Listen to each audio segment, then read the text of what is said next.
Welcome back. Today I have another special video. I'm going to talk about 5 things that are important for all keyboard players to have, whether you're a gigger, a concert musician, or someone who's just in the studio. I believe you're going to find 5 useful tips here in this video on things that you should have in your arsenal before playing. Starting at number 5, I have the Gigskins keyboard case or keyboard bag. Now, the reason why I have this first listed here is because none of the stuff that I'm going to talk about later in this video will make sense if you're a keyboard player and you don't have a bag or something to carry them in. So this is my preference. I like to have Gigskins because they're higher quality, and if you have, let's say, an expensive workstation, you know how heavy those things can be. So it makes sense to have not only a case that is high quality, but something that you can also wheel around, and you can see it has 2 wheels here.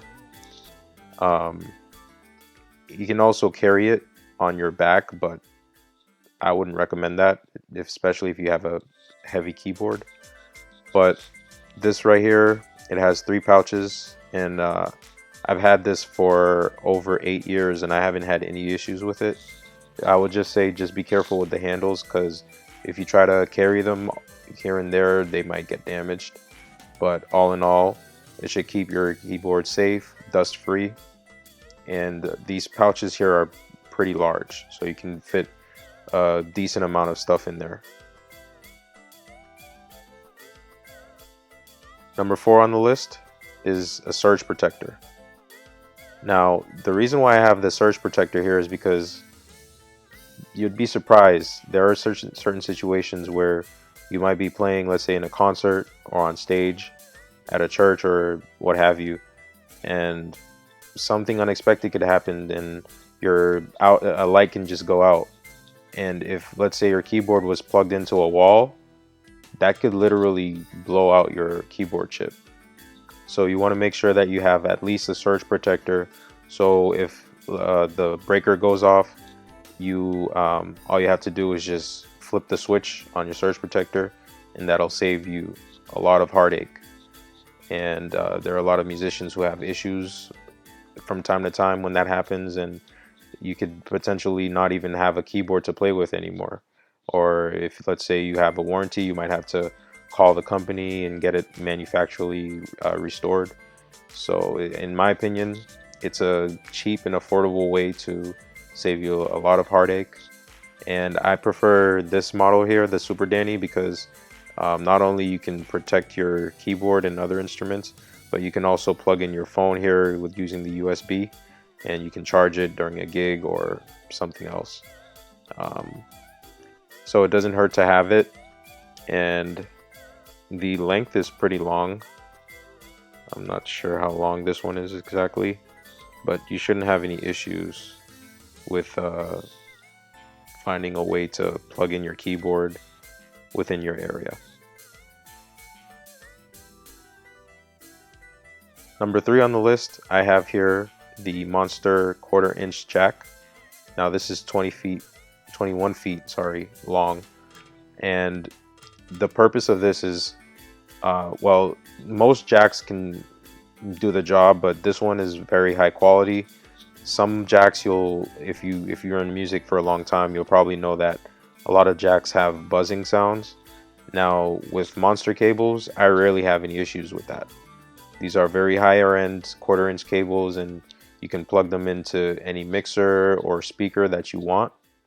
Now, if you prefer to have another safety net, you can go with this angled version. And the purpose for that is, let's say someone is walking by and you're on stage and you have your keyboard all set up.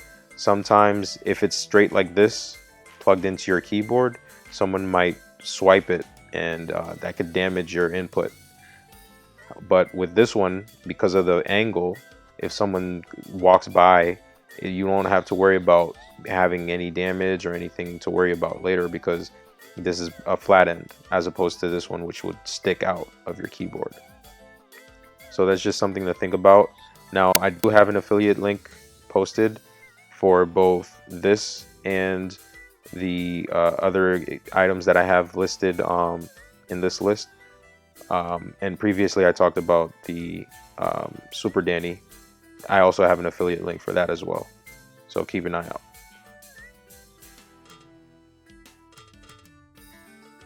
Second on my list is the Roland damper pedal. Now the reason why I have this one here is because a lot of keyboard players know, especially if you're used to using a damper pedal, once you go down that route, there's really no going back. It helps you level up your piano playing ability, especially with sustaining those notes in gospel music. You need a damper pedal. So a lot of keyboard players might be familiar with this one, the M Audio. Now, I prefer the Roland. Why? Well, because I have more experience with it. I used to own one of these, and it worked properly for, I would say, a year or 2 years. And after that, it kind of died out because something, I think it has to do with the connection. After using it for quite a while, the cables might get frayed a little bit within the wiring, and that causes it to lose its playing ability. I've had this damper pedal for as long as I've owned my Roland Phantom, which has been close to 10 years now, and till this day it still works. I haven't had any issues. Now the only thing is the length of this cable, believe it or not, is shorter than the M Audio, and I found a way around that is to actually buy a cable extension. You can find them anywhere online, and you can actually plug in your damper pedal into that cable extension, and that will allow you to extend it to whatever length you need to play. And I don't think you'll have any other issues in that.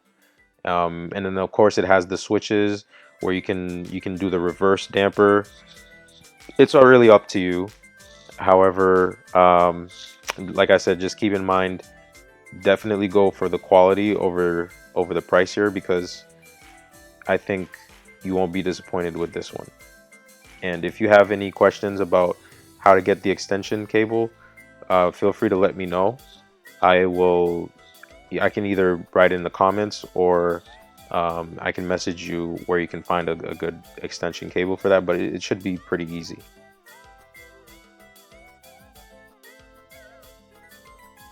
And then finally on my list, I have a thumb drive or external hard drive.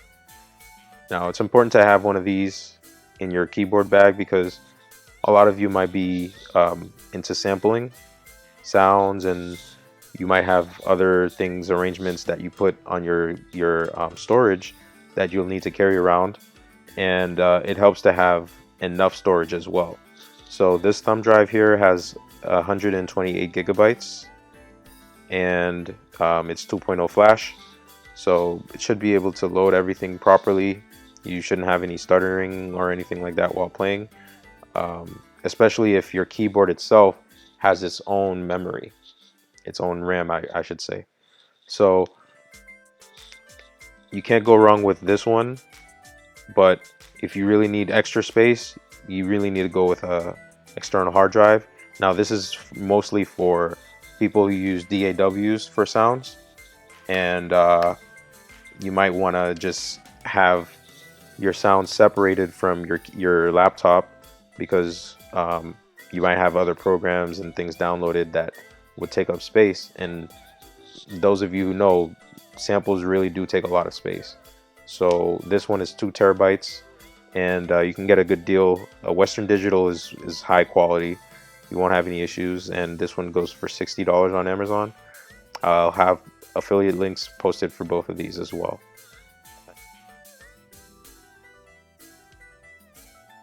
And then finally, I wanted to add a bonus into this list here. So my last thing I would say every keyboard player, or any musician for that matter, should bring with them at all times is creativity, of course. Now, creativity is not something you can buy off a shelf. It's something that comes from within. So, and also music is an art form. So always, always, always look for different sounds, different playing styles. Try to upgrade and level up your skills and take it to the next level each day, because ultimately that's what's going to make you stand out and that's what makes your music greater. And so that was all for now. I appreciate you tuning in to this video. If you have any questions, please let me know. You can write them down. I would like to hear your opinions as well, like what you believe your top 5 things are that every keyboard player should carry around with them, and we can have a discussion on that.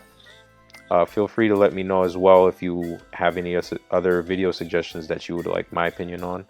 Now, I know that I've been off of my posting schedule, and that's because I'm actually moving and I still have some things to work through.